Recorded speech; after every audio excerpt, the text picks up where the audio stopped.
Hi everyone. Today we're kind of moving into the second half of chapter 8, which focuses on something called radicals. And radical is really just a fancy name for what you all would probably call the square root symbol. Okay, this symbol right here is called a radical sign. And you're probably very familiar with square roots. You probably also know that there are other types of roots out there besides just square roots. So that's kind of what we're moving into for the second half of this chapter. And like I kind of pointed out yesterday, this is stuff that you really already know. It's a different type of notation for a concept that you're already familiar with. So for example, we said back when we did these rational exponents, when we did problems like this, that really x to the 1/2 is like doing the square root of x. Okay? Which means that x to the 1/3, where you split it into 3 equal factors, is the same thing as doing a cube root of x. Okay, same idea. And so if I asked you to do a cube root of a number, you could break that down in a similar way to how you would do x to the 1/3. Okay, you could make a factor tree, you could find your 3 equal factors, and so on. And then x to the 1/5, just for example, it would be called a fifth root of x. So this top one you're familiar with. This is the square root, just to get your wording down. Okay, this one also gets a fancy name. This is the cube root. But then beyond that, they don't really have fancy names. Beyond that, you just call it, like this would be a fifth root. Okay, or a 12th root, or a 32nd root. You can do whatever kind of root you want. But square root and cube root are your only two that get their own names. Everything else is just a number root. I see some people who try to call these like the 5 square root, things like that. Be careful in your terminology. That's not exactly the same thing. So you'll want to take a second and get this definition down here. And I don't know what these red lines are on my screen. I apologize for that. But nth root is just a fancy generic name for all of these different kinds of roots. An nth root could represent a third root or a fifth root or an eighth root. And this is just, again, what we just said, that the nth root of x is really the same thing as doing x to the power of 1 over that number on the outside. So, give you a second to get that written down.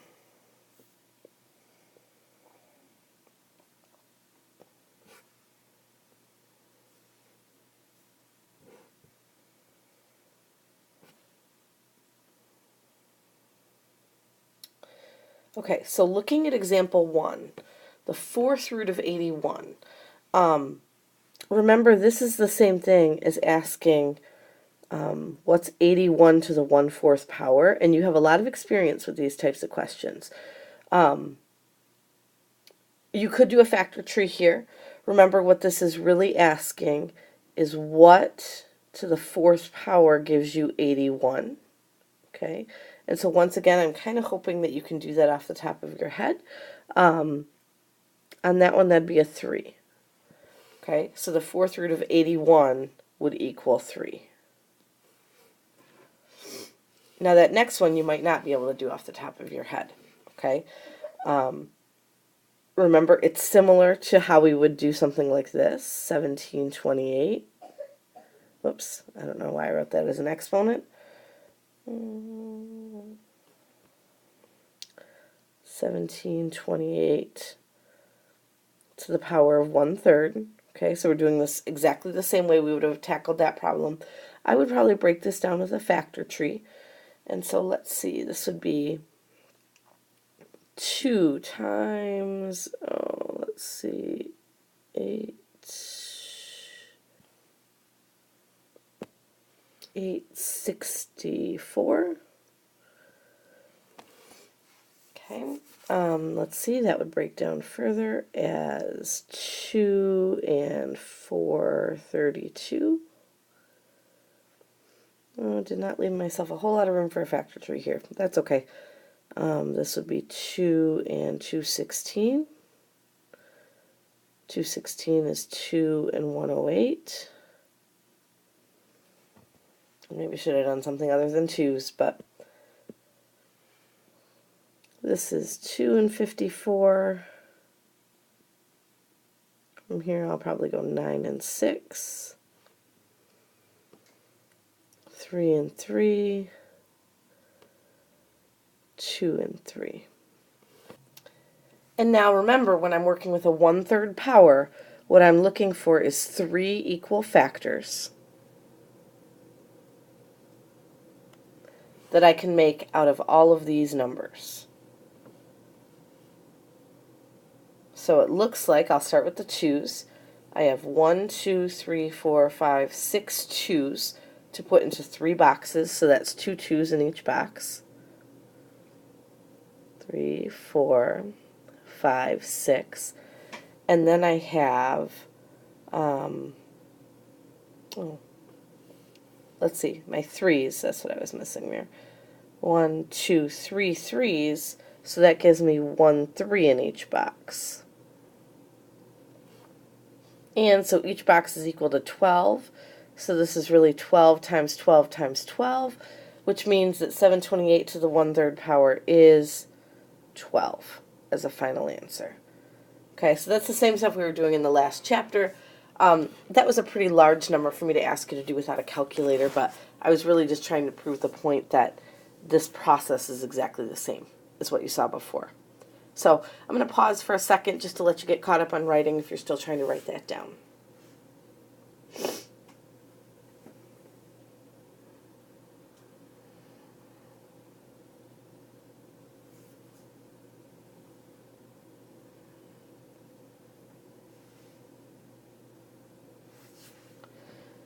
Okay, and now I'm actually going to take and get rid of this so that we can hit that next example.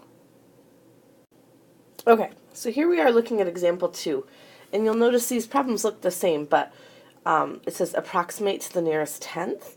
That means we're going to be using our calculator for these. Okay, and you can type these into your calculator. This is going to be a little bit difficult through this video for me to show you how, but I should be able to just tell you which buttons to push. So, to get to a 5th root in your calculator, what you're going to do is first you're going to type in a 5. And then on the graphing calculators, you want to look for the math button. And under math, you'll see something that looks like a square root, but it's got a little X up in the corner. Okay? And by typing in that 5 first, you're telling your calculator to put a 5 in that X's spot. Okay? The newer calculators will actually put the 5 in the root. The older calculators will just leave it looking like this, and that's fine too. And then from there, you can just go ahead and type in the 4829. Oh, and let's see, because I didn't do this one yet. This should come out too. Go ahead and try typing it in. Make sure you get the same answer I do.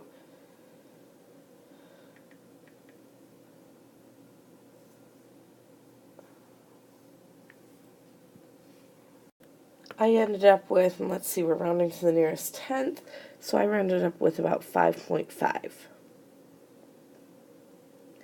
And remember, that means that if you do 5.5 to the power of 5, it should come out awfully close to 4829. It won't come out exact because you rounded, but it should come out close. And so for that next one, the cube root of 1990, you would type 3. You would find that X root symbol, which again on the graphing calculators is under the math menu. If you're working on like a scientific calculator or something, you should see that button somewhere. And then you would type in 1990. And let's see, let me catch up with what I'm saying. And I end up with 12.6. 0.6. Okay? So make sure you give those a try on your calculator. Make sure you can get those answers off your calculator. If you're having trouble with that, try to help each other out as much as possible, but I can show you again on Monday as well. Okay, moving on to the back page. So we've talked about fraction exponents where you're working with 1/3 and 1/5, and you'll probably remember that's how we started in the last chapter too, is just focusing on those. But what about something like x to the 4/3? How does that work? Well, let's remember that x to the 4/3 we could write as x to the 1/3 to the 4th power. Okay? And then what we just said is that this x to the 1/3 could be written as a cube root of x, and then we would still have it to the 4th power. Okay? So that's an equivalent way to write it using a root. You could also write it, and this is the way that's probably far more common, with the exponent of 4 inside the root. So you could write it like this, the cube root of x to the 4th. Okay? That 4 really represents an exponent. So anytime you're working with something in radical notation, and you want to put it back in sort of exponential form, if you look, the exponent should be 4/3 here. It's always the inside number over the outside number. Okay, this is your root, and your root gives you the denominator of the fraction, and this number in here gives you the numerator of the fraction. So looking down at example 3 here, when I have the 4th root of x to the 8th, if I want to put that back in exponential form, which I'm going to want to do to be able to simplify it, this would be x to the power of 8 over 4, and 8 over 4 reduces to 2, so this whole expression would just be equivalent to x squared. Okay? Now let's look at the next one. Be careful on how you stack this one, because your brain is immediately going to want to say 12 over 4, it's equal to 3. Except that's not the right way to stack it. It would be x to the power of 4 over 12, which reduces to 1/3. And then notice that the directions say to write your answer back in radical notation. You have to be careful with your directions, because sometimes it asks you to leave it in exponent form. Sometimes it asks you to leave it like this. Sometimes it asks you to write it back as a radical. This one wants a radical, which means it wants you to write it like this. And since it's a 1/3 power, that would be a cube root of x. Really, it's a cube root of x to the 1st power, but you don't really need that 1. All right, so take a look at that next one. Well, it looks like a monster, right? First of all, see you have this one radical in here that doesn't have a number on it. There's no number here. 1 without a number is automatically a square root, right? We don't write a 2 outside of a square root. So when you see those blank ones, you can kind of insert a 2 there. Okay, I want to kind of show you how to put all of this back together. We're going to do it in exponent form first, because you're familiar with exponents, and then we'll convert it back to a radical at the end. So what this is really saying is I have x to the 9th, and then this means that I would raise that to the 1/3 power. This means I would raise to the 1/2 power. And this means I would raise to the 1/5 power. And I know that looks awful, but all I'm really doing now is putting all of these together with multiplication. Okay? And this 9 is really a 9 over 1. So you're just multiplying straight across the top. This would give me x to the power of 9 times 1 times 1 times 1. Give me 9 on the top. And on the bottom, I would do 1 times 3 times 2 times 5. That's going to be 30. And then I'll reduce 9 over 30. So let's see, that would be 3 over 10.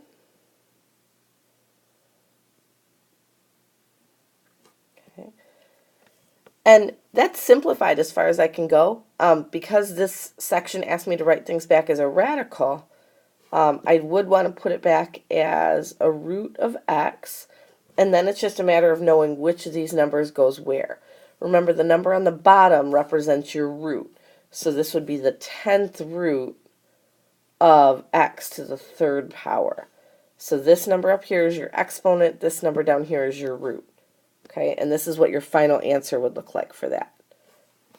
Now, if you wanted a little bit of a shortcut, you don't necessarily have to write this every single time. What we could have done is really just condensed all of these back here. 5 times 2 times 3 is 30.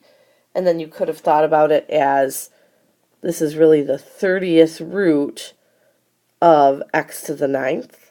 Okay? So when you have those multiple radicals like that, especially when they look crazy, you can just put all of these together with multiplication.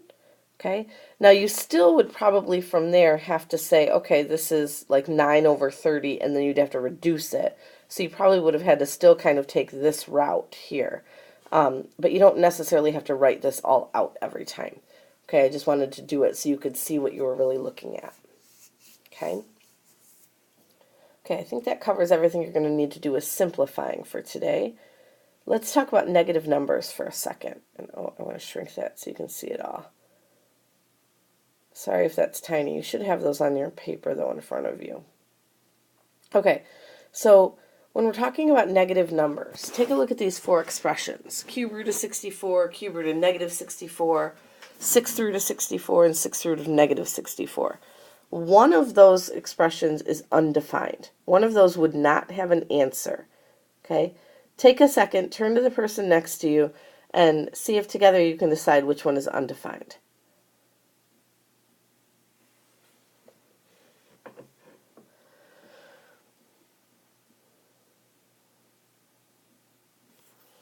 All right, and I'm not there to listen to your conversations, but I'm hoping you went with this one. Okay? And here's why.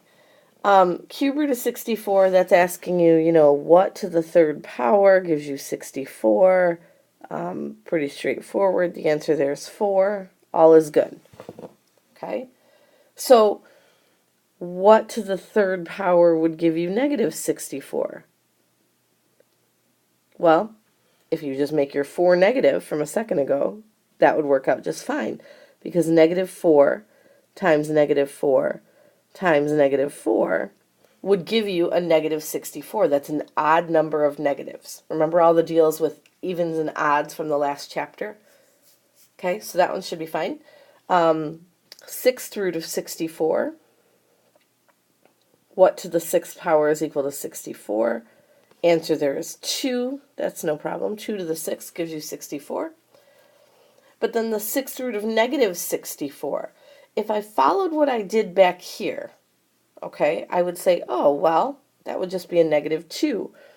But if you think about negative 2, if you have 6 negative 2's, well, I'm running out of space here.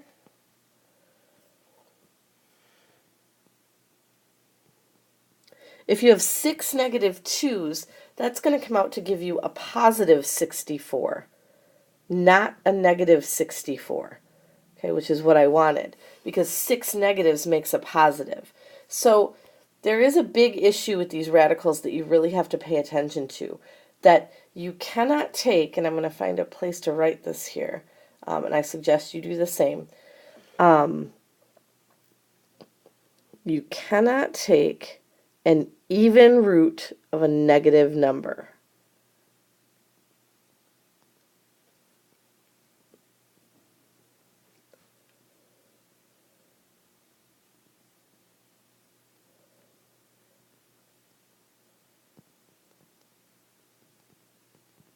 So if your number underneath is negative, you cannot have an even number out here. Okay? It's undefined. It won't work. Just like you can't do a square root of a negative without launching into like imaginary territory. Okay? So if your number underneath is negative and this is odd, you have no problems. Okay? If your number underneath is positive, you have no problems. It doesn't matter whether you're even or odd on the outside. The only combination that doesn't work is a negative number underneath with an even number outside. Okay? Negatives inside here mess everything up. Okay? And we're going to explore that a little more in your homework today, but I just wanted to kind of make that point, that negative numbers with even roots will not work together. Okay, one more example to get through here. Evaluate each of the following, and of course, again, I've written all over my workspace here, but we'll make this work. Okay, So before we even dive in and start calculating here, these should be very easy answers, right? If I do the fifth root of something to the fifth power, those should just cancel out and leave me with what I started with, right? So this should equal -2. And when I do an eighth root of something to the eighth power, those should cancel out and it should just equal -2. But let's make sure that, because remember I just told you that negatives make everything messed up, let's make sure that that works the way we expect it to. So I'm going to start with what's in here, -2 to the fifth, okay? And so that's going to give me the fifth root of -2 to the fifth is -32. And then fifth root of -32, that one works out okay because it's an odd number out here with a negative, okay? That would just be a -2, which is exactly what we expected to happen, right? We expected to just cancel out the fifth power, and I'd be left with just a -2. Watch what happens in the next one, though. I'm going to do the same thing. I'm going to do -2 to the eighth power, which I believe is that 512? Nope, sorry, I did one too many. 256.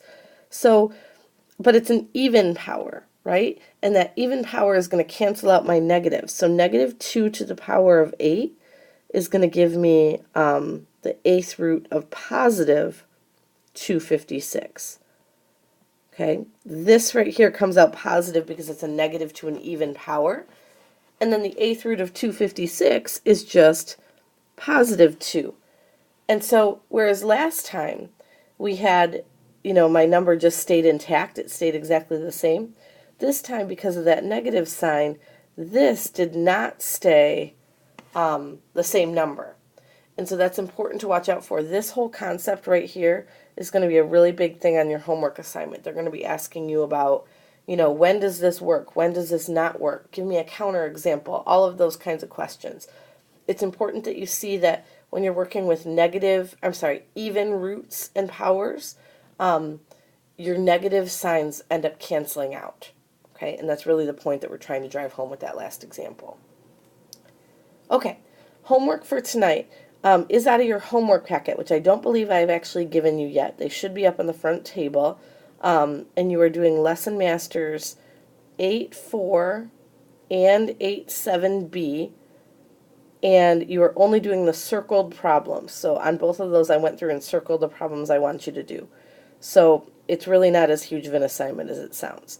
Okay, so 8.4 and 8.7b, circled problems, due Monday. We'll definitely take some more time to discuss this on Monday and go over anything that you're still confused about. So thanks for your time. Have a great weekend.